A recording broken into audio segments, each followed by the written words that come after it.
जय राधा माधव कुंज विहारी।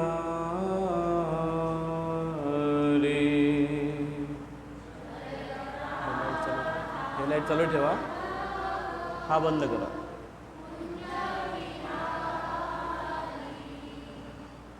जय राधा माधव कुंज विहारी।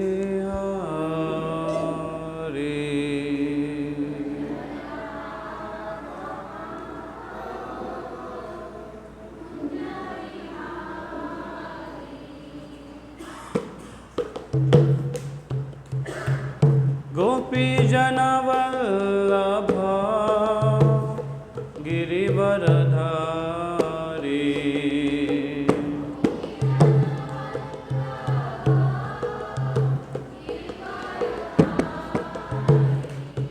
जय गोपी जनवल्लभ गिरिवरधारी।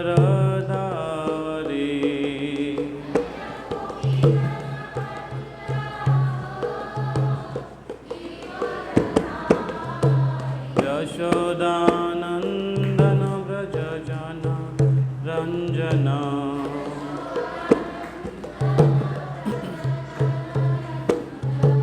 यशोदानंदन व्रज जन रंजना।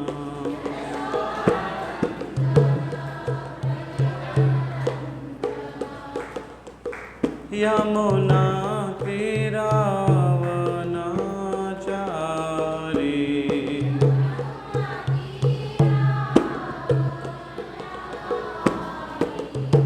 यमुना तीरावनाचारी।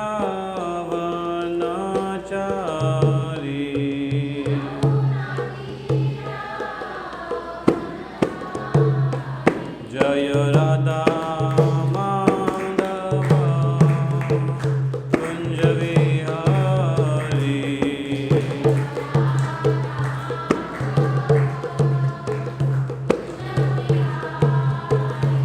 जय गोपी जनवल्लभ गिरिवरधारी।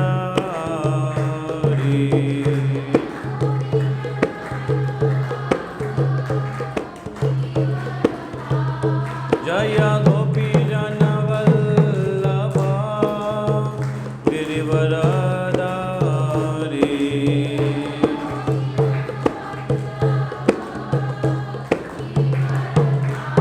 यशोदानंदन व्रज जन रंजना।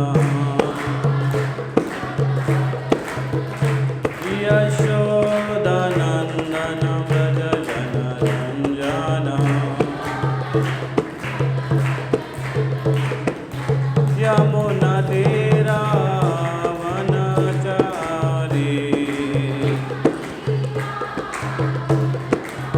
यमुना तीरावनाचारी।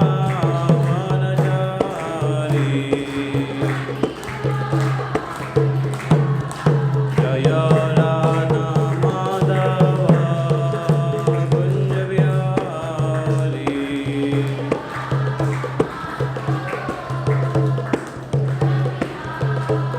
जय राधा माधव कुंज विहारी।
नाम संकीर्तन की जय।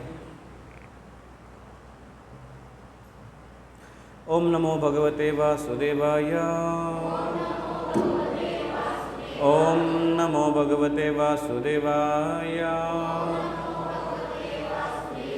ओम नमो भगवते वासुदेवाय।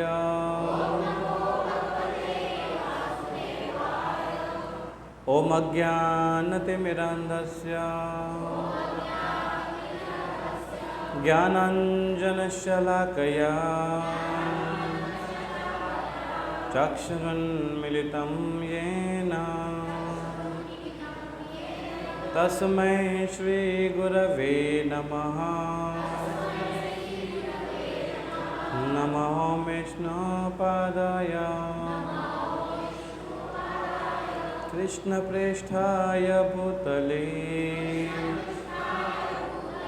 श्रीमते भक्तिवेदान्त स्वामिनिति नामिने। नमस्ते सरस्वते देवे गौरवाणी प्रचारिणे निर्विशेष शून्यवादी पाश्चात देश तारिणे।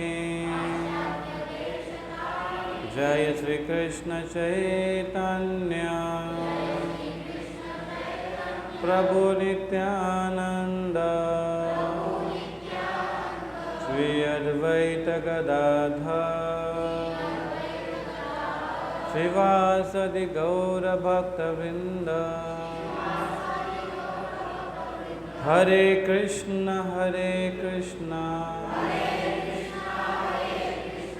कृष्ण कृष्ण हरे हरे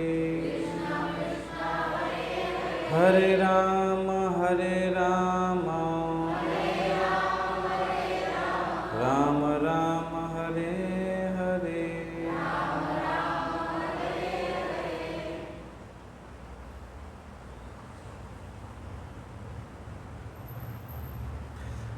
हरे कृष्ण। सर्वांचं स्वागत आहे। आपण मागच्या वेळेस चर्चा करत होतो श्लोक नंबर 41 अध्याय क्रमांक 1 भगवद्गीता।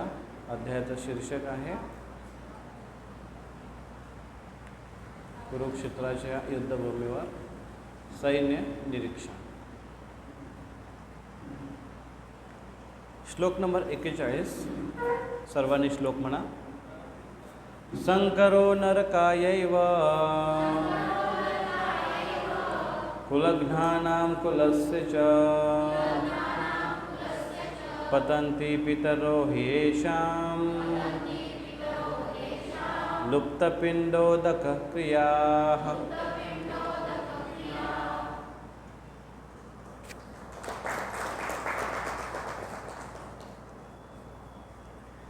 संकरो नरकायैव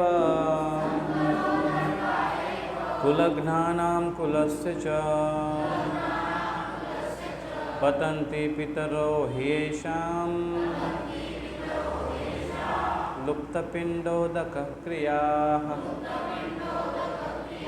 संकरो नरकायैव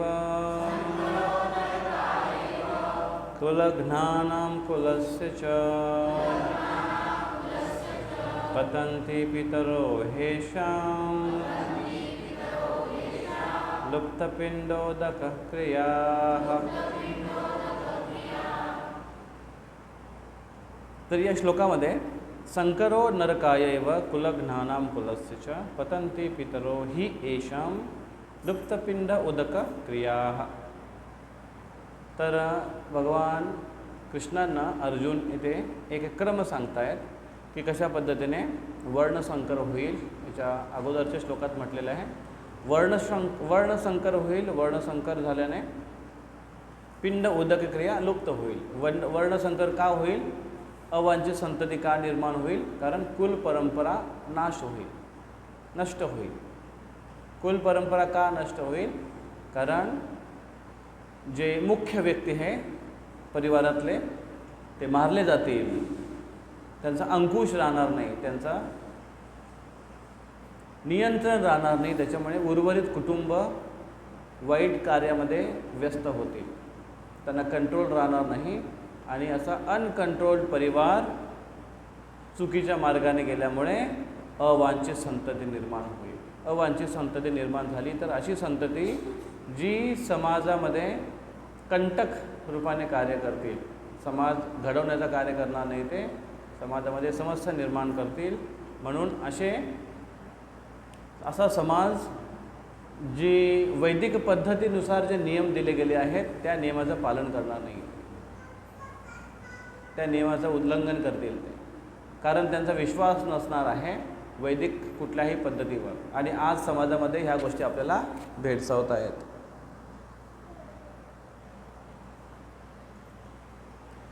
तर संकरो नरकायैव, म्हणून नारकीय परिस्थिती निर्माण होईल जर त्याने वैदिक विधी नियमाचं पालन केलं नाही तर. वैदिक विधी नियम खूप आहेत, त्याच्यातले एक विधी नियम सांगितलेले इथे, ती म्हणजे पिंड उदक क्रिया. मग पिंड उदक क्रिया जर केली नाही तर मृत्यूनंतर ते जे पितृ आहेत त्यांचे नारकीय स्थितीमध्ये पतन होईल. बघा, एक असा समाज आहे ज्यामध्ये औरंगजेब, मुसलमान समाजामध्ये औरंगजेब यांनी आपल्या भावांना मारलं राजगादीसाठी. एका भावाला तर मारून त्याने थालीमध्ये सजवून कैदी असणाऱ्या आपल्या बापाला एक भेट म्हणून पाठवलं आणि त्याने बापाला कैद केली होती आणि तो फक्त एक काहीतरी ठराविक लिटर किंवा ठराविक काहीतरी घूट पाणी प्यायला पाठवायचं दिवसातून, तेवढंच. तर त्याच्या बापाने सांगितलं की अरे कमीत कमी पाण्याची संख्या तरी वाढव, एवढ्या पाण्यामध्ये काय होणार आहे. तर त्याने म्हटलं नाही नाही, तुम्ही तेवढ्यावर समाधान माना. औरंगजेब आपल्या बापाला म्हणतो. त्याचा बाप म्हणतो की अरे हिंदू समाजामध्ये मेल्यानंतरचं सुद्धा त्यांना पिंडदान केलं जातं, त्यांना पाणी अर्पण केलं जातं, तू जिवंतपणे सुद्धा देत नाहीस, कसा पुत्र आहेस तू. म्हणून सनातन धर्म महान आहे की तो जिवंतपणे तर करतो सेवा, मृत्यूनंतर सुद्धा आपलं कर्तव्य विसरत नाही. त्याला म्हणतात सनातन धर्म पद्धती. त्याच्यावर लोक वेगळे आपले गाणे रचतात किंवा वेगळे आपले कारणं शोधत आहेत की जिवंतपणे काही एक मुलगा असं गाणं गुणगुणत होता, जब माता पिता की सेवा की ही नहीं तो बाद में गंगा नहाने से क्या फायदा, असं काहीतरी गाणे होते त्याचे. किंवा जिवंतपणे सेवा केली नाही तर मेल्यानंतर त्यांना अमृत पाजून काय फायदा, असं काहीतरी म्हणतात. बनवणाऱ्यांनी कुठल्या डोक्याला बनवलं माहिती नाही आहे, पण बनवण्याच्या डोक्यात कमीत कमी थोडा तरी प्रकाश पाहिजे होता की अमृत एक अशी वस्तू आहे की ज्याला पण टच झाली तो पुन्हा जिवंत होईल. तर कदाचित ते काव्य चुकीचं आहे, पण पद्धती अशी आहे वैदिक संस्कृतीमध्ये की तो जिवंतपणे सुद्धा खूप चांगल्या पद्धतीने सेवा करणार आणि मृत्यूनंतर सुद्धा त्याचं कर्तव्य करणार. असं नाही की फक्त मेल्यानंतरच. तर म्हणून ही पद्धती जी आपली आहे, वैदिक पद्धती आहे, ती खूप सेक्युअर आहे आणि खूप प्रोटेक्टिव्ह आहे आणि मृत्यूनंतरसुद्धा याच्याबद्दल एक प्रगत सायन्स असल्यामुळे मृत्यूनंतरसुद्धा त्याची काळजी घेतली जाते. अशी पद्धती आहे आणि ती महत्त्वाची पद्धती इथे मांडली गेली आहे. ह्याच्याबद्दल आपण याच्यावर चर्चा केली आहे काही गोष्टींवर. वर्णसंकर कशा पद्धतीने होत असतं आणि नारकीय स्थिती कशा पद्धतीने होते. मागच्या वर्षी एक व्हिडिओ दाखवला होता मी, नारकीय स्थिती. तुमच्यापैकी काही जणांनी बघितलं असेल. नरक यातना कशा असतात बघितला, एक व्हिडिओ होता एक छोटासा, फार भयानक होता तो. त्याच्यामध्ये नुसता मारो, काटो, जलाओ, डालो, फेको अशीच भाषा चालते मस्त त्या डिपार्टमेंटमध्ये. आणि जिकडे तिकडे नुसतं असं खून, मांस, असे मोठे मोठे पक्षी, चोचताना तीक्ष्ण असलेले, त्याचे गिधाडसारखे असे नख असणारे फाडण्यासाठी. भयंकर भयंकर भयंकर वातावरण. जिथे जिथे कुंभी पाक नावाचा नरक आहे तिथे तर शिजवलं जातं, त्याला जिवंत फ्राय केलं जातात, तर तेलामध्ये तळलं जातं त्याला. तर ते कढई किती मोठी असते ती कढईची साईज पण सांगितलेली आहे. कई मैल एवढी मोठी कढई येते आणि किती खोल आहे, खूप खोल आहे ती. आपल्यासाठी समुद्रासारखी होईल. आणि तेल भरले त्याच्यामध्ये आणि तेल असं उकळते आणि त्याच्या खाली विचार करा, त्याच्या खाली अग्नी किती मोठा लावला असेल त्याला उकळवायला. कंटिन्युअस ते भट्टी चालू येते, लाकडं संपत नाही तिथले. आणि मग अशा त्याच्यामध्ये त्याला टाकलं जातं, त्या जीवात्म्याला ज्याने असे पाप केलेत त्याला, आणि जिवंत तळलं जातं. आणि जेव्हा त्याला आग सुटते अशी तेलामध्ये तळल्यामुळे भासतो तो, मग तो पळत बाहेर निघायला येतो. मग जेव्हा तो किनाऱ्यावर येतो तर किनाऱ्यावर ते जे असे तीक्ष्ण हत्यार घेऊन उभे असतात यमदूत, आणि तो बाहेर आला की त्याला असं टोचतात आणि परत त्याला आतमध्ये ढकलतात. किती भयानक स्थिती. थोडासा विचार करा रात्री झोपता की कशी असेल ती स्थिती, कशा वेदना होत असतील, कसे त्याला चटके मिळत असतील. जिवंतपणे विचार करा, फेकलं जातं त्याला शरीर असं दिलं जातं की ते शरीर मरणार नाही, पण त्याला वेदना खूप होतील. हे आताचं जे शरीर आहे आपलं ते जास्त टिकाऊ नाही आहे. कधी कधी एक थापड मारले तर मरून जातो माणूस एवढं. पण ते शरीर फार मजबूत असतं, कारण ते यातना भोगण्यासाठी दिलेलं असं शरीर. तर अशा पद्धतीने नारकी स्थितीतून पितरांचा जर उद्धार करायचा असेल तर वैदिक पद्धतीचं पालन करणं आवश्यक आहे. बघा एकदा, म्हणून कर्तव्य जे आहेत ते महत्त्वाचे आहेत, जे पण वैदिक पद्धतीने सांगितलेले आहेत ते. एक खूप महान ऋषी आहेत ज्यांचं नाव आहे अगस्त्य ऋषी. किती जणांनी नाव ऐकलं अगस्त्य? 1 2 3 4 5 नाव ऐकलं अगस्त्य ऋषी? नाम तो सुना होगा. तो खूप शक्तिशाली अगस्त्य ऋषी, खूपच शक्तिशाली अगस्त्य ऋषी. अगस्त्यांचं नाव तुम्ही असं पण ऐकलं असेल एकदा की देव आणि असुरांचा संग्राम झाला आणि त्या युद्धामध्ये सगळ्यांना मारलं, पण एक असुर पळून गेला तिथून. त्याचे पाठला करत आले आणि त्याने येऊन तो समुद्रामध्ये लपला. आता समुद्रात शोधून काढणं हे कठीण. युद्ध कसं करणार? एकटा जोपर्यंत आहे तोपर्यंत विजय होणार नाही, आणि हा परत येऊन काहीतरी कारस्थान करेल, म्हणून त्याला मारायचंच ठरलं होतं. पण समुद्रात मारणार कसा? मग देवतागण एका ऋषींच्या शरणागत झाले. ते ऋषी आहेत अगस्त्य ऋषी. आणि अगस्त्य ऋषीला विनंती करतात की हे अगस्त्य ऋषी, अशी आमची समस्या आहे, हा असुर इथे लपला आहे त्या समुद्रामध्ये, तुम्ही काहीतरी आम्हाला मदत करा. आणि अगस्त्य ऋषीने म्हटलं मग काय करू? ते बोलले तुम्ही हा समुद्र पिऊन टाका. ते म्हटलं समुद्र पिऊन टाकणं म्हणजे काय, बिस्लरीची बाटली आहे का पिण्यासाठी?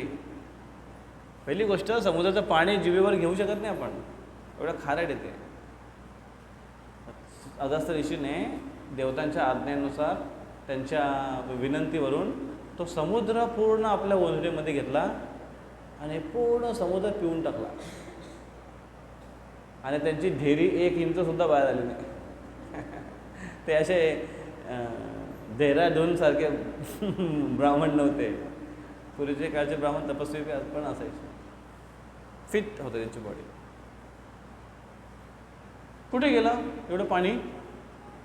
सगळं योगिक शक्ती आहे, चमत्कारिक शक्ती. आणि जेव्हा पाणी पिलं सगळं समुद्रात, तेव्हा सगळे मासे जलचर तडफडायला लागले आणि तो असुर दिसला. आणि तो असुर पळायला लागला, पाणी कमी व्हायला लागलं तेव्हा. मग देवतांनी त्याला पकडलं आणि त्याचा वध केला, त्याला ठार मारला. आणि अशा पद्धतीने देवतांचा विजय झाला. पण आता ते जे मासे एवढे मोठे एवढे जलचर आहे जे तडफडतात, त्यांना पुन्हा पाणी पाहिजे, आणि समुद्रात पाणी नसेल तर पाऊस कसा पडेल? म्हणून त्यांनी विनंती केली अगस्त्यांना की आता पुन्हा पाणी द्या. ते म्हणतात गेला आता त्याला बाहेर कसं काढणार? उलटी थोडी करणार.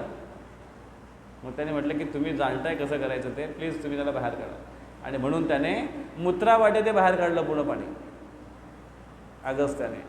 आणि मूत्रावाटे ते पूर्ण पाणी बाहेर पाडलं आणि पूर्ण समुद्रामध्ये पुन्हा भरलं गेलं. कधी कधी असं पण म्हणतात म्हणून ते खारड आहे. तर हे असे शक्तिशाली अगस्त्य ऋषी, त्या अगस्त्य ऋषींना एक दिवशी ते आपल्या कुटीमध्ये होते जंगलामध्ये, आणि त्यांनी सकाळी सकाळीच पहाटे त्यांनी असं ओरडण्याचा आवाज त्यांना ऐकायला आला. माणसं आणि मोठ्या मोठ्याने ओरडत आहेत. कसे ओरडत आहेत ते, त्यांना खूप वेदना होत आहेत, खूप त्रास होतोय, खूप असे माणूस कसा आजारमध्ये कसा ओरडतो तसे. म्हणजे बाहेर येऊन बघायला लागली की काय झालंय, आवाज कुठून येतोय. तर बाहेर त्यांनी बघितलं, घराच्या बाहेर एका झाडाच्या खालच्या साईडला फांदीवर 3 की 4 जण होते. ते असे उलटे लटकलेत, पाय वर आहेत, पायाने ते फांदीला लटकलेत आणि डोकं त्यांचं खाली आहे आणि खूप ओरडत आहेत जोरजोराने. त्यांनी येऊन बघितलं की अरे हे काय. तर ते होते त्यांचे पूर्वज प्रेत. त्यांनी सांगितलं की, त्यांनी विचारलं की तुम्ही कोण आहात आणि का रडताय, काय त्रास आहे तुम्हाला. त्यांनी म्हटलं की आम्ही तुझे प्रेत आहोत, पूर्वज आहोत, पण प्रेत अवस्थेमध्ये आहे आणि आम्हाला मुक्ती मिळत नाही आहे. मुक्ती मिळत नाही आहे आणि म्हणून आम्ही नरकात पडलोय, यातना भोगतोय. आणि त्याचं कारण तू आहेस. हे जेव्हा अगस्त्याने ऐकलं की मी कारण होऊ शकतो यांच्या दुःखाचा, एवढे मोठे तपस्वी, म्हणजे काय करायला पाहिजे मी, कृपया करून सांगा. मग त्यांनी सांगितलं, त्या प्रेतांनी सांगितलं, पूर्वजांनी सांगितलं, 2 उपाय आहेत त्याच्यावर. या 2 पैकी एक जरी उपाय तुम्ही केला तरी आमचा उद्धार होईल. काय उपाय केलं पाहिजे की, एक तर तुम्ही शुद्ध भक्त बना झटपट, म्हणजे आमचा उद्धार होईल.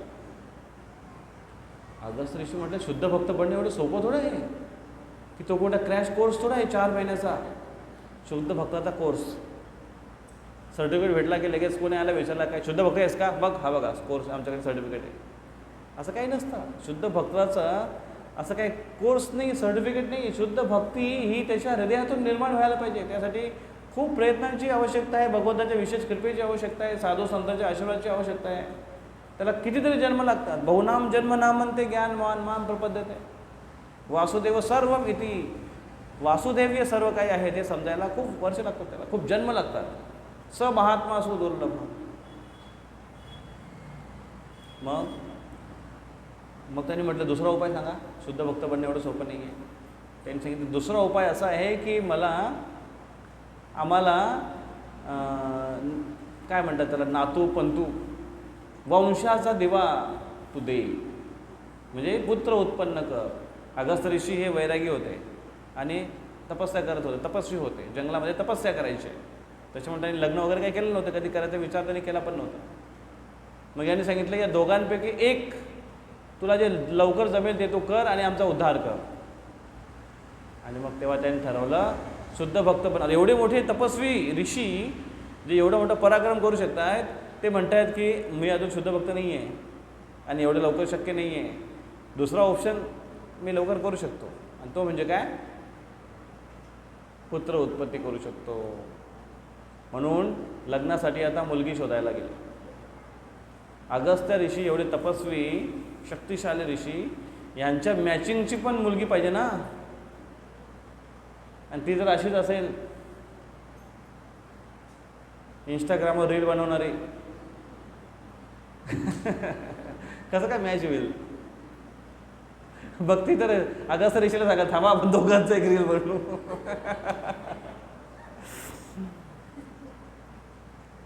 म्हणून मग ते अजून खूप मोठी स्टोरी आहे पुढे. तर ही स्टोरी इथेच आपण कट करतो की याचा अर्थ असा आहे की जोपर्यंत वैदिक नियम, वैदिक अनुष्ठान, वैदिक ज्या आवश्यकता आहेत त्या जोपर्यंत पूर्ण होत नाही तोपर्यंत आपण त्या नियमातून सुटत नाही, त्या ऋणातून सुटत नाही. याला म्हणतात पितृऋण. बरेच प्रकारचे ऋण असतात, आपण बघू ते नंतर याच्यावर. हे ऋण प्रत्येकाला ऋण भोगावे लागतात किंवा याची परतफेड करावी लागते. पण जर एखादा शुद्ध भक्त बनत असेल त्याला आवश्यकता नाही. ह्या पद्धतीने नारकीय व्यवस्थातून उद्धार करण्यासाठी त्यांनी अगस्त्य ऋषीने वैदिक अनुष्ठान केले. म्हणजे ज्या नियम आहेत ते त्यांनी पालन केलं आणि ते आवश्यक आहे, त्याचं पालन करणं आवश्यक आहे. बघा काही लोक त्याचा कसा अनुभव सांगतात. बघा या इथे एक फोटो आहे, तुम्ही कदाचित ओळखला असेल किंवा नसेल तर हे त्याचं नाव आहे कॉल बिल बिटब्रिट. एक अमेरिकेमधले खूप श्रीमंत व्यक्ती आहेत, अब्जाधीश व्यक्ती आहे ते. आणि त्यांचं एक व्याख्यान होतं. कुठे होतं व्याख्यान त्यांचं? एअरवाईनला होतं, CA 8 मे 2000 साली.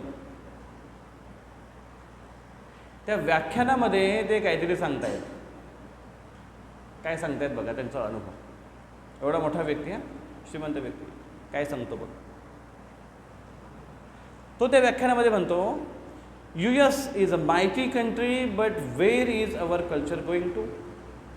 खूप शक्तिशाली आमचा देश आहे US, युनायटेड स्टेट. खूप शक्तिशाली आहे, पण आपला कल्चर, संस्कृती कुठे चालले? Drugs, violence, divorce, sex. That's not the American dream. अमेरिकेचा तो स्वप्न नाही आहे. काय? ड्रग्स. ड्रग्स म्हणजे काय? केवळ औषधं नाही आहे. ड्रग्स म्हणजे नशा, पान, वेगळ्या वेगळ्या प्रकारचे नशा शोधून काढतात लोक.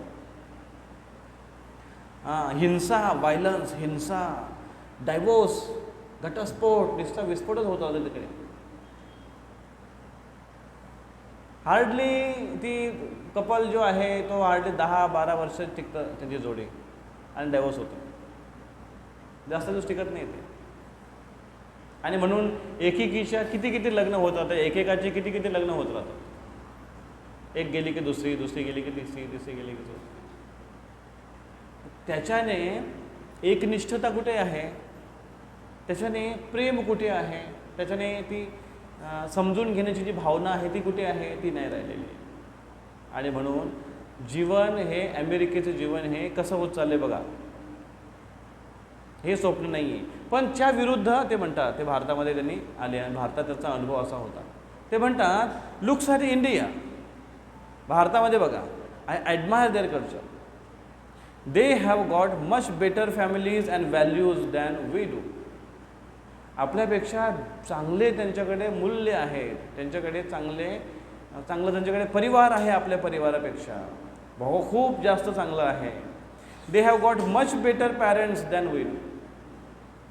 खूप चांगले आईवडील आहेत त्यांच्याकडे आपल्यापेक्षा, असे म्हणतात. त्याचा सर्वे एकदा एक मोठी फॅमिली लंडनची तिथे एक वडील होते आणि त्यांचा मुलगा होता. त्याची आई सोडून गेली होती. जसं ज्या पद्धतीने सोडून जातात त्या पद्धतीने सोडून गेली होती. आणि मग तो मुलगा बापाकडे राहायचा. आणि खूप श्रीमंत होता तो बाप, खूप पैसा होता त्याच्याकडे.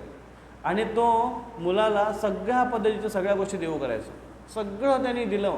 आईचं प्रेम पण त्याने देण्याचा प्रयत्न केला, जेवढं शक्य होईल तेवढं त्याने प्रयत्न केला. एकदा तो मुलगा त्याच्या असं संबंधामध्ये, वाचण्यामध्ये किंवा त्याच्या अशा कम्युनिकेशन थ्रू त्याच्या लक्षात असं आलं की पारिवारिक प्रेम काय असतं ही त्याला जाणण्याची जिज्ञासा निर्माण झाली. पारिवारिक प्रेम काय असतं, पारिवारिक संबंध काय असतात.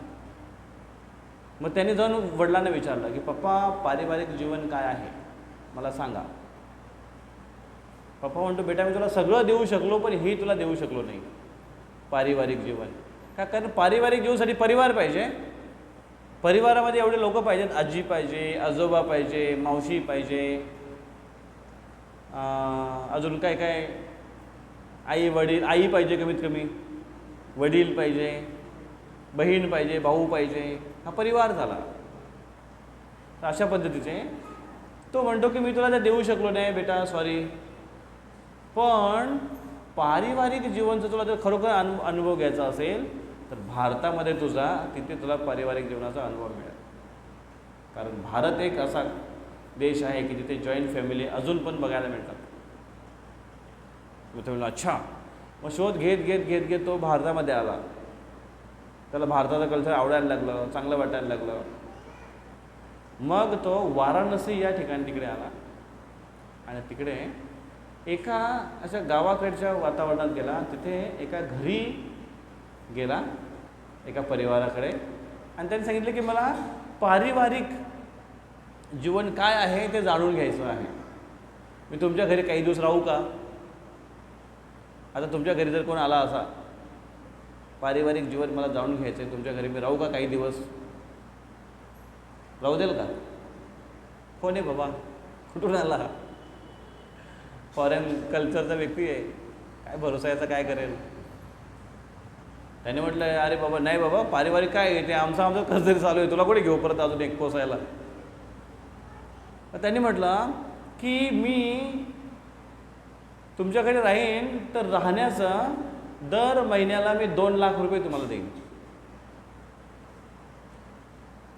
पण मला तुम्ही पारिवारिक जीवन काय आहे ते जाणून घेण्यासाठी मला इथे राहू दे. ते म्हटलं 2 lakh?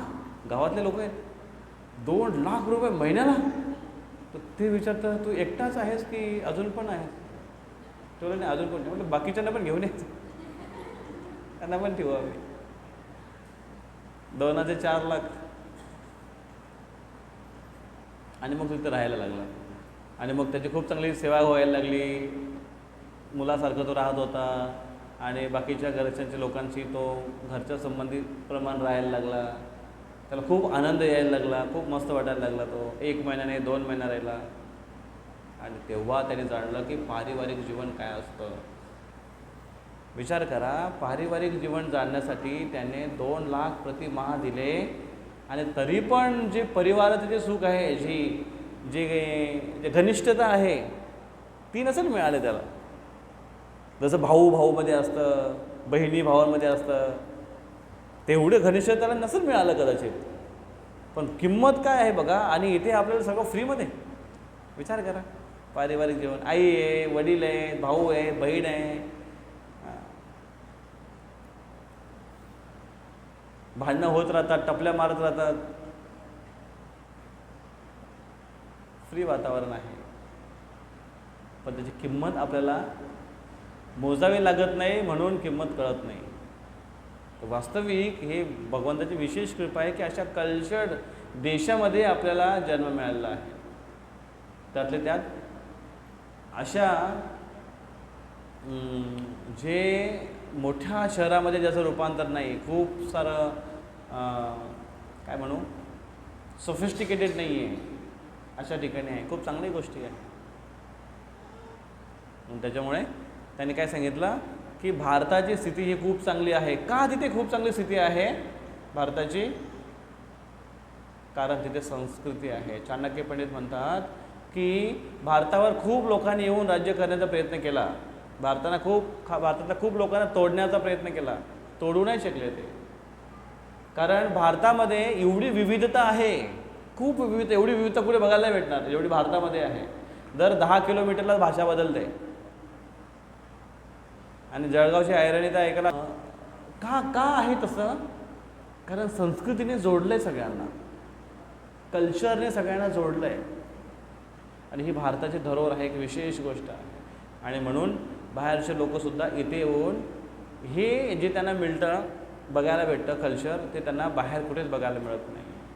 So their families are much more united than ours. I respect their values. त्यांचं मत काय आहे? भारतातले जेवढे फॅमिलीज एकरूप आहेत, जोडलेले आहेत, तेवढे अमेरिकेचे नाही आहे. त्याच्यामुळे त्यांचे व्हॅल्यूज, त्यांचे मूल्य आहे, नीती आहे, त्यांना मी रिस्पेक्ट करतो, आदर करतो, असं त्यांचं म्हणणं आहे. आणि त्याच्या तुलनेने ते म्हणतात आपल्याकडचं कल्चर कसं आहे बघा. ते म्हणतात unfortunately many youngsters they are being influenced by our US media. They are being influenced by the wrong culture. चुकीच्या संस्कृतीने ते प्रभावित झाले आणि त्याच्यामुळे बिघडलेले आहेत. आणि खास करून काय म्हणतात माहिती आहे ते, मीडियाने जास्त बिघडले आहेत. मीडियाने जास्त बिघडले आहेत. बघा पूर्वी तर एक फक्त टी व्ही असायचा, आपण त्याला इडियट बॉक्स म्हणून लोक त्याला म्हणायचे, अमेरिकेतले लोक म्हणायचे, बाहेरच्या देशातले लोक म्हणायचे. आपल्या भारतामध्ये जसं रामायण आलं, रामायण तशा टी व्ह्या घराघरात आल्या. तर टी व्हीचं काही कोणाला एवढा क्रेज नव्हता, कारण पिक्चर काही एवढं घेणं देणं नव्हतं लोकांना. न्यूज काय घेणं पडलं न्यूज, गावातल्या गप्पा काय कमी आहेत का, गावातलं पॉलिटिक्सचं कमी आहे का, कशाला बाहेरचं न्यूज पाहिजे. त्याच्यामुळे ते एकदम व्यवस्थित त्यांचं वातावरण होतं. पण जेव्हा रामायण आलं, रामायण बघण्यासाठी टी व्ही घरोघरी पोहोचली, होय की नाही. त्याच्यानंतर महाभारत आलं, त्याच्यामुळे महाभारताने रंगीत टी व्ही घरोघरी पोहोचली, तेव्हा रंगीत टी व्ही आल्या होत्या. आणि जसं रामायण महाभारत बंद झालं, त्याच्यानंतर बाकीचं काय काय सुरू झालं, ते अजून सुरूच आहे. मग टी व्हीची साईज बदलली, टी व्हीची साईज बदलली, टी व्हीचे आकारमान बदलला, टी व्हीचे अँटिना बदलले. आणि आजकाल तर पैसे भरून ते चॅनल्स यायला लागले, नेटफ्लिक्स वगैरे काय काय यायला लागले. आणि काय काय त्याच्यावर असं सगळ्या भाकड कथा आहेत, सगळ्या काल्पनिक आहे. आणि काल्पनिक जगामध्ये आपण वावरायला लागलो. तर म्हणून ते म्हणतायत की हा जो मीडिया जी आहे ना, याच्याने पूर्ण आमचा अमेरिकन जे लोक आहेत ते सगळे त्याच्याने प्रभावित झाले. आणि म्हणून बिघडले ते, त्यांचा कल्चर जो आहे तो बिघडत चालला आहे, संस्कृती आहे ते बिघडत चाललं आहे. आणि म्हणून ते काय म्हणतात, if I were the prime minister of India for 15 minutes, जर मी केवळ 15 मिनिटासाठी जरी भारताचा पंतप्रधान असलो तरी I shall shoot all the western channels out of that beautiful country. त्या सुंदरशा देशामधून मी बाहेरच्या देशाचे जेवढे पण चॅनल्स आहेत ना, ते सगळे बंद करून टाकेन, कारण एवढं चांगला कल्चर आहे भारतामध्ये, त्याला बिघडू देणार नाही, असं त्यांचं म्हणणं आहे. म्हणजे एक बाहेरचा व्यक्ती कल्चरबद्दल आपला एवढा प्रभावित होतोय आणि तो सांगतोय की याला मेंटेन केलं पाहिजे, ही संस्कृती मेंटेन केली पाहिजे. आणि आज आपले प्राईम मिनिस्टर तीच संस्कृती मेंटेन करण्यासाठी एवढ्या लोकांना पुढारपण घेऊन सांगतायत, तरी पण त्यांचे पाय खेचणारे लोक युनाईट व्हायला तयार आहेत, गठबंधन करायला तयार आहेत. मेगा गठबंधन यावर्षी तर खूप जास्त होतं. म्हणून संस्कृती वाचवणं खूप महत्त्वाचं आहे. आणि संस्कृती म्हणजे काय, संस्कृती म्हणजे वैदिक नियमाचं पालन. ज्या पद्धतीने अगस्त्य ऋषीबद्दल आपण जी चर्चा केली की अगस्त्य ऋषींना त्यांच्या नियमाचं, त्यांच्या कर्तव्याचं, त्यांच्या ऋणाचं पालन करणं त्यांना सांगितलं गेलं होतं. आणि जर त्यांनी नाही केलं म्हणून त्यांच्या पूर्वज आहे त्यांना त्रास होत होता. प्रत्येक नियम वडिलांचे नियम त्यांनी जर पालन नाही केले तर त्यांच्या पूर्वजांना त्रास होतो, त्यांच्या मुलांना त्रास होतो. मुलांनी जर आपल्या नियमाचं पालन नाही केलं तर त्याच्या पूर्वजांना त्रास होईल, त्याच्या येणाऱ्या मुलांना त्रास होईल. परंपरा आहे. आणि ऋण किती प्रकारचे असतात, खूप प्रकारचे ऋण असतात.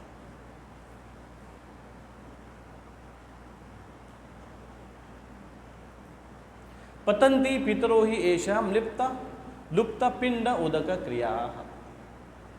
भारतामध्ये हळूहळू असा हा कल्चर, बघा कल्चर आणि वल्चर याच्यामध्ये जास्त फरक नाही आहे. वल्चर म्हणजे काय, गिधाड. आणि कल्चर म्हणजे काय, संस्कृती. वल्चर जो आहे ना तो आकाशात खूप उंच जातोय. कल्चरचा जर विकृत स्वरूप झाला तर तो वल्चर आहे. मग दिसायला आपल्याला वाटत असेल कल्चर असेल, पण तो असं वाटतं की खूप उंच भरारी मारले त्यांनी आकाशामध्ये, सगळ्यात उंच गेलाय, पूर्ण देशाच्या उंच गेलाय, पूर्ण जगाच्या उंच गेलाय तो दिसण्यासाठी. पण वरून किती पण उंच गेला तरी नजर कुठे आहे, कुठे मेलेले ढोर पडलाय, कुठे मांसाचा तुकडा पडलाय, कुठे सडलेल्या गोष्टी आहेत, इथेच नजर आहे. वल्चर जो आहे, गिधड आहे, तो वर जाऊन काय बघतो, मेलेलं जनावर. कधी कधी तर तो मरत नाही म्हणून तो वरून शाप देतो, कधी मरेल कधी मरेल कधी मरेल. शकुनी शापे गोरू मरण, बंगालीमध्ये एक म्हण आहे, शकुनी शापे गोरू मरण, बंगाली लँग्वेज. शकुनी शापे गुरु म्हणजे गाय किंवा एखादं जनावर, त्याच्या मरणासाठी तो चिंतन करत राहतो, गिधड किंवा कावळे. म्हणून कल्चरला सांभाळणं हे आपलं कर्तव्य आहे आपल्यासाठी आणि येणाऱ्या भावी पिढीसाठी. म्हणून घरात एक सुरुवात, चॅरिटी बिगिन्स ॲट होम. सुरुवात घरापासून झाली पाहिजे, आपल्या स्वतःपासून जेव्हा आपण सुरुवात करतो आणि तेव्हा ती आजूबाजूला आपोआप पसरते. म्हणून हा कल्चर आपल्या जीवनामध्ये उतरवणं आपण खूप महत्त्वाचं आहे आणि त्याच्यानंतर आपल्या परिवारामध्ये ते आपोआप उतरणार. जेव्हा परिवारामध्ये उतरतं तेव्हा आजूबाजूच्या सराउंडिंगमध्ये जायला वेळ लागत नाही. सुरुवात स्वतःपासून व्हायला आवश्यक आहे. धार्मिक अनुष्ठान करणं आवश्यक आहे. आणि मग हे सगळे धार्मिक अनुष्ठान किती प्रकारचे आहेत? खूप प्रकारचे आहेत. किती प्रकारचे देवता आहेत? खूप प्रकारचे देवता आहेत. प्रत्येकाचं ऋण आहे, यस. च्या व्यतिरिक्त पण अजून कोण कोण आहेत बघा. इकडे भागवतामध्ये एक श्लोक येतो, किती प्रकारचे ऋण आहेत त्याच्याबद्दल इथे चर्चा आहे. म्हणण्याचा प्रयत्न करा. देवर्षी भूताप्तणीनां पितॄणां न किंकरो नायमणे च राजन् सर्वात्मना यः शरणं शरण्यं गतो मुकुंदं परिहृत्य कर्तम्. बघा किती प्रकारचे आहेत.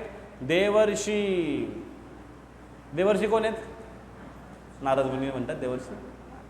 जे ऋषी आहेत, पण कुठल्या देवतांमध्ये जे ऋषी आहेत, ते देवतांचे ऋषी आहेत, ते देवर्षी. त्यांचे पण ऋण आपल्यावर आहेत. त्याच्यामध्ये मग देवर्षी त्याचे दोन अर्थ होऊ शकतात त्याचे. एक देवर्षी पण आणि एक देव आणि ऋषी. मग देवांचे आपल्यावर ऋण आहेत का? यस. 84 नो 33 कोटी प्रकारचे देव आहेत. 33 करोड देवता आहेत. त्यांचं प्रत्येकाचं आपल्यासाठी एक त्यांचं कर्तव्य आहे. सूर्य, चंद्र, वायू, अग्नी, वरुण, धर्म, यमराज, आदित्य, मरुत, इंद्र, त्या सगळ्यांचा बॉस. किती सारे देवता आहेत. प्रत्येकाचं कर्तव्य, प्रत्येकजण काही ना काही कार्य करत असतो आपल्यासाठी. प्रत्येकाची सेवा असते ब्रह्मांड चालवण्यासाठी, सृष्टीचे नियम चालवण्यासाठी. पावसाचे देवता आहे इंद्र, शीतलतेचे देवता आहे चंद्र, प्रकाशाचे देवता आहे सूर्य, वायूचे देवता आहेत, हवेचे देवता आहेत वायू, ब्रह्माजी जे सगळ्यांचे पितामह आहे, सगळ्यांना निर्माण करणारे ब्रह्माजी आहेत. विविध प्रकारचे देवता आहेत. त्या प्रत्येकांचं आपल्यावर ऋण आहे. त्यांनी जर सूर्य व्यवस्थित जर उगवला नाही, वेळेवर जर उगवलं नाही, तर कामं सगळे होणार नाही. एक दिवशी जर वायुदेव सुट्टीवर गेले तर सगळ्यांची सुट्टी होईल. म्हणून त्यांची सेवा खूप महत्त्वाची आहे आपल्यासाठी. म्हणून त्यांचं ऋण आहे आपल्या सगळ्यांवर. पृथ्वीला पण आपण 7 प्रकारच्या माता सांगितल्या जातात. 7 माता आहेत. माहिती आहे 7 माता कुठल्या कुठल्या आहेत? सांगा बरं 1, 2, 3, 4.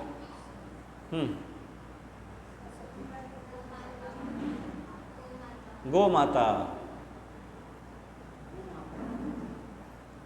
भूमाता पृथ्वी, अजून जन्म देणारी माता,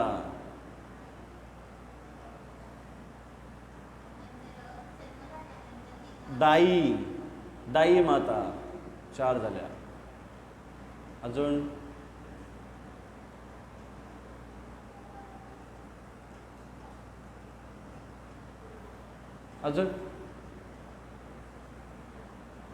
राजमाता, त्यानंतर गुरुमाता आणि ब्राह्मणी माता. माता एवढ्या मांडल्या जातात. त्याच्यामध्ये अजून तर भरपूर माता येतील. मग सगळ्या नद्या माताच आहेत.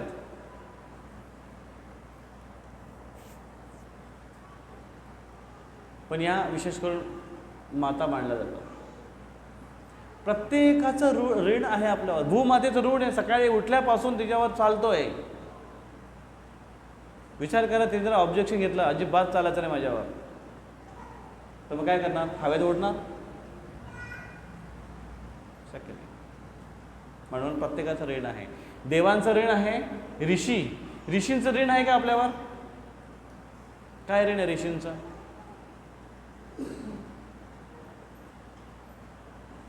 ऋषींचं ऋण काय आपल्यावर? आपल्यासाठी ऋषी काय करतात किंवा काय केलं त्याने? वेद पुराण लिहिले, ज्ञान दिलं, ज्ञानदान करतात. अजून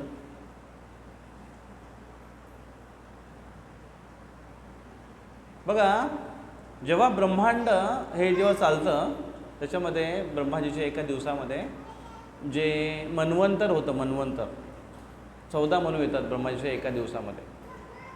एक मनूचं कार्यकाल आहे जवळजवळ 71 चतुर्युग. 71 चतुर्युग. एक चतुर्युग म्हणजे 4 युग. 71 चतुर्युग म्हणजे 71 गुणिले 4 तेवढे युग झाले. मनूचा एका मनूचा कार्यकाळ असे 14 मनू येतात त्यांच्या एका दिवसामध्ये ब्रह्माजीच्या. आणि प्रत्येक एका मन्वंतरामध्ये हे सगळं कार्यकाळ त्यांचं चेंज होतं. जसं आपलं कसं इकडे दर 5 वर्षाला चेंज होतं, तसं तिकडे दर मन्वंतराला चेंज होतं. ब्रह्माजीच्या एका दिवसामध्ये डिपार्टमेंट सगळे बदलतात. त्याच्यामध्ये देवतागण असतात, एक विशेष देवतागण. त्यातला इंद्र, दर मन्वंतराला वेगळा इंद्र असतो. म्हणून एवढं सगळ्या स्टोरी तुम्ही ऐकता ना इंद्राच्या, जरूर नाही की एकाच इंद्राने एवढ्या चुका केल्यात. वेगळ्या वेगळ्या मन्वंतरातले इंद्र असू शकतात. तर इंद्र, त्याच्यानंतर ऋषी, सप्तऋषी पण वेगळे असतात प्रत्येक मन्वंतरामध्ये. त्याच्यानंतर भगवंताचे अवतार हे वेगळे असतात. मनुपुत्र हे वेगळे असतात. 6 जण आहेत, 6 लोक आहेत, ते बदलतात ब्रह्माजीच्या एका दिवसामध्ये. तर त्याच्यामध्ये सप्तऋषी जे आहेत, 7 ऋषी मुख्य, ते विचार करतात सगळ्या मानव जनाच्या कल्याणासाठी, की यांचं कल्याण कसं होईल यासाठी ते विचार करतात आणि प्लॅनिंग करतात आणि ते राबवतात इकडे. त्याच्यामुळे खूप मोठं कार्य आहे त्यांचं. हे सप्तऋषी तर ब्रह्मांडासाठी झाले. पण आपण एका ठिकाणी जर बघितलं तर ऋषींचं आपल्यावर काय ऋण आहे? ऋषींनी एवढं शास्त्राचं लिटरेचर एवढं लिहून ठेवलं आहे आणि त्याने एवढं ज्ञानदान केलं आहे, हे त्यांचं खूप मोठं ऋण आहे आपल्यावर. तर आपल्याला कसं कळलं असतं हे सगळं? हे जे शास्त्र आहे, हे शास्त्र पूर्वी फक्त श्रवण आणि कीर्तन या रूपामध्ये होतं. फक्त शब्द ध्वनीच्या रूपामध्ये होतं. हे लिखित फॉर्ममध्ये नव्हतं, कारण तेव्हा लिहायची आवश्यकता नव्हती पडत. लोक तेवढे बुद्धिमान असायचे, एकदा ऐकलं की परफेक्ट लक्षात बसायचे. का? कारण त्यांची ग्रहणशक्ती, स्मरणशक्ती, कॅप्चर करण्याची शक्ती ही खूप जास्त होती. म्हणून कलियुगामध्ये ते हळूहळू कमी होते. आणि म्हणून व्यासदेवसारखे ऋषीमुनी येऊन त्याचं लिखित फॉर्ममध्ये करतायत, ते ज्ञानदान करतायत, समजावून देत आहेत. हे त्यांचं खूप मोठं ऋण आहे आपल्यावर. म्हणून ऋषी ऋण, देव, ऋषी, अन्य जीव, त्यांचं पण ऋण आहे आपल्यावर. प्रत्येकाच्यामध्ये डिटेल जर गेलो आपण ना तर खूप मोठा क्लास होईल. भूत, अन्य जीवांचं पण ऋण आहे आपल्यावर. भूत, आप्त म्हणजे नातेवाईकाचं ऋण आहे का आपल्यावर? खूप परेशान करतात ना, पण नातेवाईकांना सांभाळून राहावं लागतं, आहे की नाही? पत्रिका आली की तुम्ही काय विचार करता? नाही बाबा जावं लागेल. का जावं लागेल? नाही तर आपल्या पोरीच्या लग्नाला कोणी येईल? आप्तेष्ट हवे आहेत, नातेवाईक पाहिजे, सपोर्ट. भूत, आप्त, निणाम म्हणजे राजाचं ऋण आहे. हो, तेवढी मोठी जबाबदारी घेतोय, सांभाळतो सगळ्यांना, प्रोटेक्शन देतोय. पितृगण, पितृनाम, असे विविध प्रकारचे ऋण आहे. देवर्षी, भूताप्त, निणाम, पितृनाम, न किंकरो नाय म्हणित राजा. ते म्हणतायत की हे भागवतामध्ये हा श्लोक येतो की एवढ्या प्रकारचे ऋण आहेत. हे सगळ्या प्रकारचे ऋण एखाद्याने जरी पालन नाही पण केलं तरी चालेल. काय करायला पाहिजे त्याने? सर्वात्मनायः शरणं शरण्यम. जो व्यक्ती सर्वात्मना पूर्ण रूपेनं भगवंतांना शरण जातोय, भगवंताचा आश्रय ग्रहण करतोय. सर्वात मनाय शरणम शरण्यम गतो मुकुंदम परिरित्य करतम. कोणाला शरण गेला पाहिजे? ते मुकुंद आहेत ना, मुकुंद म्हणजे जे मुक्ती प्रदान करणारे मुकुंद भगवान कृष्ण. त्यांना शरण जेव्हा जातो एखादा व्यक्ती, तेव्हा त्याला ह्या गोष्टी बाकीच्या ज्या आहेत त्या करायची आवश्यकता नाही. मग कधी कधी प्रश्न विचारतात लोक की भक्तांना श्राद्ध तर्पण पितृ करायची आवश्यकता आहे का? कारण आम्ही भक्त आहोत त्याच्यामुळे आम्हाला आवश्यकता नाही. आणि खरोखर आवश्यकता नाही या श्लोकानुसार जर म्हटलं गेलं आहे तर. पण ते भक्त कसे असायला पाहिजेत? सर्वात मनाय शरणम शरण्यम, जे परिपूर्णतेने 100% त्यांचं सरेंडर आहे भगवंतांच्या चरणांवर, ते शुद्ध भक्त आहे. जर आपण शुद्ध भक्त जर असेल चांगली गोष्ट आहे, नसेल करायला पाहिजे नियम. म्हणून आपण वैष्णव नियमाचं पालन पण करतो, भगवंताच्या नावाचा जप पण करतोय, भक्ती साधना पण करतोय, आणि बाकीच्या ज्या गोष्टी आवश्यक आहेत त्या पण करतोय. त्याची पण आवश्यकता असते, कर्मकांड विधींची आवश्यकता असते. भक्त बनलो म्हणून याच्यातून मुक्त आपण होऊ शकत नाही. आणि म्हणून तोच व्यक्ती इथून मुक्त होऊ शकतो जो शुद्ध भक्त आहे. पण हे एवढं सोपं नाही आहे. का सोपं नाही आहे? कारण वैष्णवीम जनमोहिनीम, जे वैष्णवी आहे, वैष्णवी दुर्गेचं एक नाव आहे, मायादेवी, पार्वतीचं एक नाव आहे. कोण आहे ती पार्वती? मायादेवी आहे. भौतिक जगामध्ये प्रत्येकाला मोहवून टाकते ती, प्रत्येकाला आपल्या बंधनामध्ये अडकवते ती, आणि तिच्या बंधनामध्ये व्यक्ती गुरफटून जातो आणि त्या पद्धतीने व्यक्ती कार्य करत राहतो. म्हणून अशा व्यक्तीने जो पूर्णपणे शरणागत नाही भगवंतांना, जो या भौतिक बंधनामध्ये अटकलेला आहे, ज्याच्यावर मोह मायाचा प्रभाव आहे, अशा व्यक्तीने काय केलं पाहिजे? फक्त त्यांनी भगवंतांचा आश्रय ग्रहण केला पाहिजे. भगवंतांचा आश्रय ग्रहण करणारी जी संतती आहे ती संतती बेस्ट ऑफ द बेस्ट क्वालिटीची संतती आहे. म्हणून जी वर्णसंकर जी पद्धती चालू होते, अर्जुनाची भीती आहे वर्णसंकर होईल, वर्णसंकर अवांछित संतती, जो समाज देश पूर्ण बुडवून टाकेल, आणि कसा कल्चर सुरू होईल? तो जो त्या अमेरिकेच्या एका बिलियनियरनी सांगितलं तसं कल्चर सुरू होईल. म्हणून तसं कल्चर न राहावं आणि best of the best first class समाज जर निर्माण करायचा असेल, वर्णसंकर टाळायचं असेल, तर सगळीकडे कृष्ण भक्तीचा, भगवत भक्तीचा प्रचार केला गेला पाहिजे, आणि प्रत्येक व्यक्तीला भगवंताचा भक्त बनलं पाहिजे. जर एखादा व्यक्ती भगवंतांचा भक्त बनतो तर तो स्वतः एक बेस्ट प्रोजिनी आहे, बेस्ट व्यक्ती आहे, आणि त्याच्याकडून येणारी संतती आहे ती बेस्ट ऑफ द बेस्ट संतती होणार. कारण तो भगवंताचा भक्त आहे, भगवंतांना प्रार्थना करतोय, आणि तो व्यक्ती त्याच्याकडे व्हॅल्यूज आहेत, त्याच्याकडे मूल्य आहे, त्याच्याकडे गुण संपन्न आहे, कारण तो भगवंताचा भक्त आहे म्हणून. आणि अशा व्यक्तीच्या घरी जेव्हा मुलं जन्माला येतात, ती मुलं साधारण मुलं नसतात, भगवंताचे भक्त असतात. ऑफकोर्स ती पद्धती जी आहे त्याला म्हणतात गर्भधान संस्कार. गर्भधान संस्कार स्वतःच एक फार मोठा सायन्स आहे, की जो एखादं बाळ जन्माला येण्या अगोदर, गर्भ होण्याच्या अगोदरच आई वडील त्या चिंतनामध्ये असतात, भगवंतांना प्रार्थना करत असतात, आणि अशा जीवात्म्याला अट्रॅक्ट करतात आपल्याकडे, की तो भगवंताचा भक्त असेल. एक पवित्र जीवात्मा, पुण्यात्माला तो आमंत्रित करतात ते. ह्या पद्धतीला म्हणतात गर्भधान संस्कार. आणि जर एखाद्या व्यक्ती केवळ खाओ पिओ ऐश करो मौज मजेच्या जर मूडमध्ये असतील, तर त्यांच्याकडे कुठला जीवात्मा आकर्षित होतो? असाच जीवात्मा आकर्षित होतो ज्याला ह्या गोष्टी करायला आवडतात. म्हणून अशी मुलं आजकाल जन्माला येतात जे खूपच हायपर आहेत, जे खूपच ऑफकोर्स परिवार नवीन जे मुलं टॅलेंटेड पण असतात, जे टॅलेंटेड असतात ते हायपर पण असतात, पण ज्याला आपण म्हणतात ना सायकोलॉजिकल भाषेत चळवळ्या मुलगा, हायपरनेस याच्यामध्ये आहे, असे खूप जास्त जन्माला येतात. म्हणून बेस्ट क्वालिटीचे जर संतती हवी असेल समाज घडवण्यासाठी तर आईवडिलांनी भक्त बनणं आवश्यक आहे.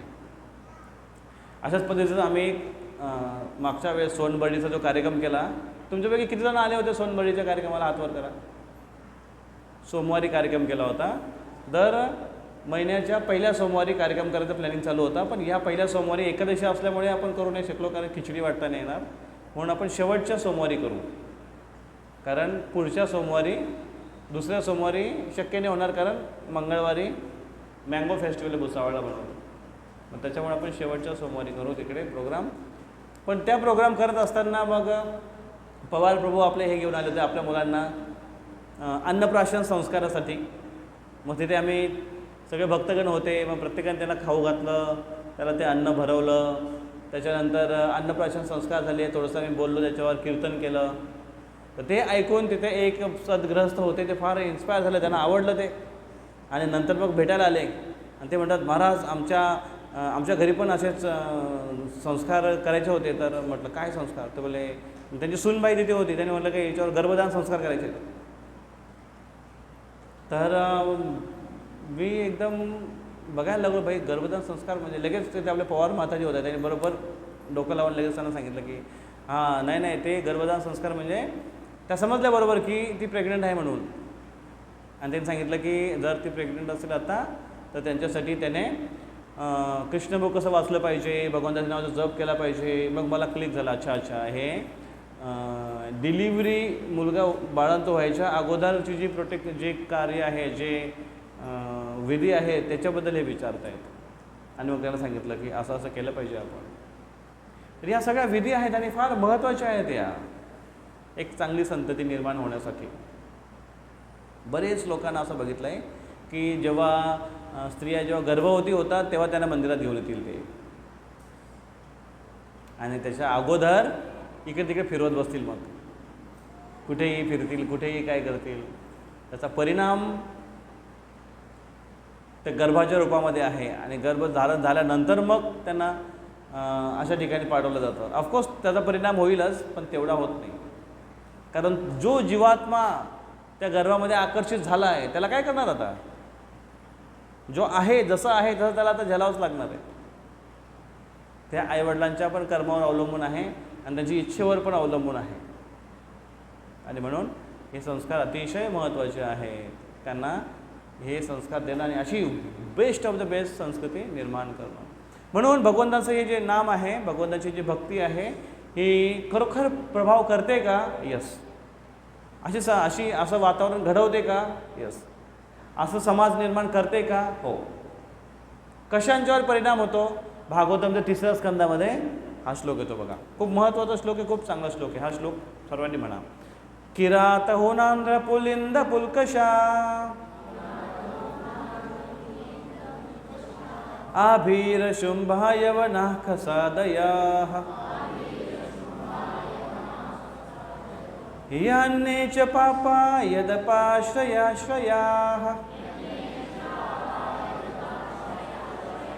शुद्धन्ति तस्मै प्रभविष्णवे नमः. बघा कोण कोण लोक शुद्ध होऊ शकतात? किरात, यांची तर जाती आपण अजून आपल्याला माहिती पण नसतील. कोण लोक आहेत? किरात, हूण, आंध्र फक्त एक माहिती आहे, आंध्र प्रदेश. तिथे अशा पद्धतीचे समाज आढळतो. आंध्र, पुलिंद, पुलकशा, आभीर, शुंभा, यवनाः. यवन म्हणजे गोमांस खाणारे, त्याला यवन म्हणतात. यवनाः, खसादयः. ही सगळ्या ज्या जाती आहेत ह्या पाप योनय आहेत, पाप योनी आहेत, वाईट कार्य करणारे आहेत, पाप कार्य करणारे आहेत. असे लोकांनी जरी भगवंतांचा आश्रय घेतला, हे अन्यचे पाप, असे कितीतरी पाप करणारे योनी जे आहेत यांनी सुद्धा यदपाश्रयाश्रया, त्यांनी सुद्धा भगवंताच्या चरणाचा आश्रय ग्रहण केला आहे. शुद्धंती तस्मै, शुद्ध होतात ते. प्रभ विष्णवे नमः. असे भगवान विष्णूंचा जो चरण ग्रहण करतात असे भगवान शक्तिशाली आहेत, त्यांना नमन करतो. म्हणजे भगवंताचं नाव किती शक्तिशाली आहे की किती जरी पापी व्यक्ती असेल तरी त्याचा उद्धार होतो. मग अशा जाती ज्यांचं नाव पण आपण ऐकलेलं नाही. तुम्ही म्हणे अरे मराठा पाटील कुठे गेला, चांगला समाज मानला जात होता, सुशिक्षित सुसंस्कृत, म्हणून तर त्यातून असे मोठे मोठे योद्धा प्रकट झाले होते, शिवाजी महाराज सारखे. त्याच्यामुळे त्यांच्याकडे ऑलरेडी संस्कार आहेत, संस्कृती आहे. पण काही अशा जमाती आहेत, जाती आहेत ज्यांच्याकडे संस्कृती नाही आहे. अशांनी सुद्धा जर भगवंताचं नामस्मरण केला तरी त्यांचा उद्धार होईल. एवढं पवित्र भगवंतांचं नाव आहे. म्हणून जर समाज घडवायचा असेल जो अवांछित संततीकडे चालला आहे तर संस्कृतीचं संरक्षण करणं अतिशय महत्त्वाचं आहे. स्वतः आपल्या जीवनामध्ये आणि इतरांना प्रचार करून. संस्कृती समाजामध्ये प्रोटेक्ट करण्यासाठी फक्त स्वतःची संस्कृती प्रोटेक्ट करून चालणार नाही, फक्त स्वतःचं घर प्रोटेक्ट करून चालणार नाही, आजूबाजूची एरिया आम्हाला प्रोटेक्ट करावे लागेल. कारण जर आपलं घर फक्त स्वच्छ करत असाल आणि बाहेर जर घाण असेल तर ती घाण आतमध्ये यायला वेळ लागणार नाही. ती घाण आतमध्ये यायला वेळ लागणार नाही, कारण दरवाजा खिडके उघडे आहेत, गरमी खूप होते म्हणून, जे काही कारणं असतील, पण ह्या गोष्टी येतील. म्हणून जर आपण ती संस्कृती बाहेर पसरवायला सुरुवात नाही केली, सर्वांना सांगण्याचा प्रयत्न करायला नाही केली तर त्यांची संस्कृती आपल्या मुलांवर 100% येणार. म्हणून आपण संस्कार स्वतः घ्या, घरात पसरवा, आपल्या मुलांना द्या आणि बाहेरसुद्धा इतरांना सांगण्याचा प्रयत्न केला पाहिजे. अशा संस्कृतीचा प्रचार होईल आणि आपण स्वतः मात्र सेफ राहू आणि एक चांगला समाज निर्माण होईल. बघा किती महत्त्वाची शिकवण आहे शास्त्रामध्ये. एक चांगला समाज निर्माण होण्यासाठी प्रत्येकाने प्रयत्न केला पाहिजे, कारण आपण प्रत्येकजण समाजाचा एक घटक आहोत. आपल्याला समाजाची आवश्यकता आहे का? नसेल तर जंगलामध्ये घर बांधून राहा, पण आपण समाजामध्ये राहतो आहे, आपल्याला समाजाची आवश्यकता आहे. मग सामाजिक कर्तव्य नाहीत का आपले? आहेत. मग हे सामाजिक कर्तव्य संस्कृती प्रचारित करणं आवश्यक आहे. हरे कृष्ण कृष्ण कृष्ण हरे हरे, हरे राम राम राम हरे हरे. ग्रंथराज श्रीमद्भगवद्गीता की जय. श्री गोपाल की जय. ताई गौर प्रेमानंदे हरी हरी बोल. कोणाचा काही प्रश्न आहे? हरे राम राम राम हरे हरे.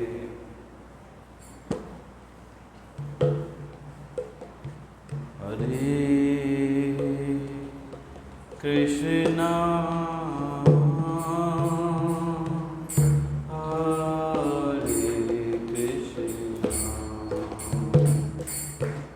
कृष्णा कृष्णा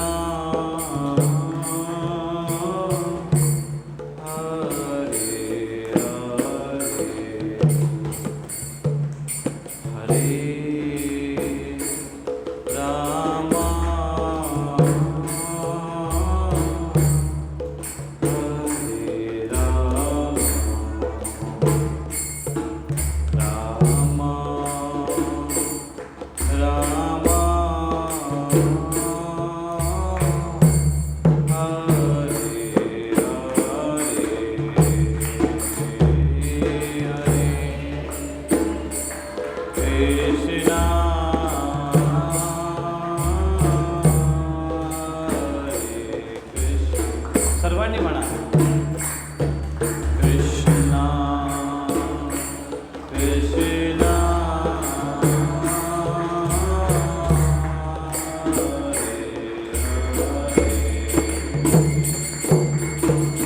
हरे राम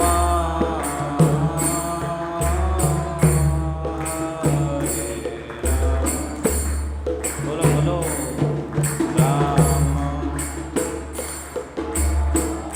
म्हणा सर्वांनी.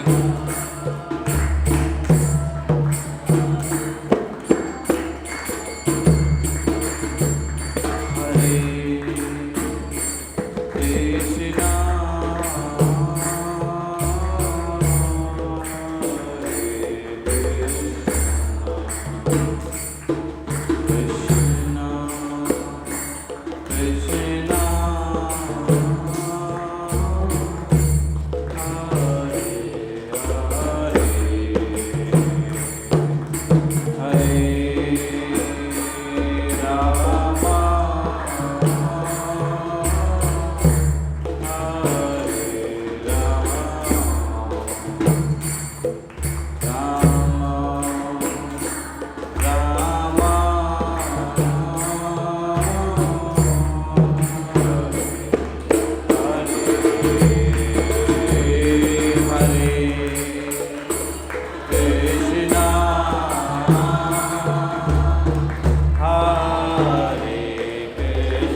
सर्वांनी म्हणा मोठ्याने प्रयत्न करा.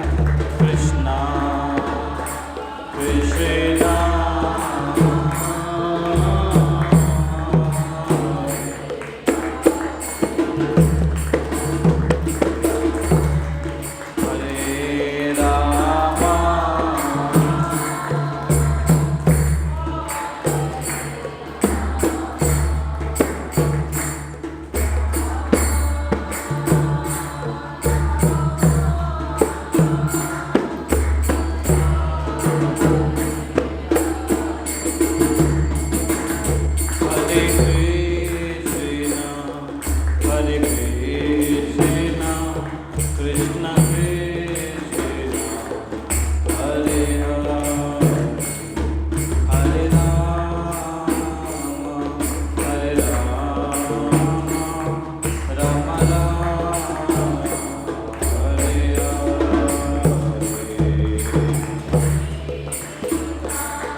Hare Rama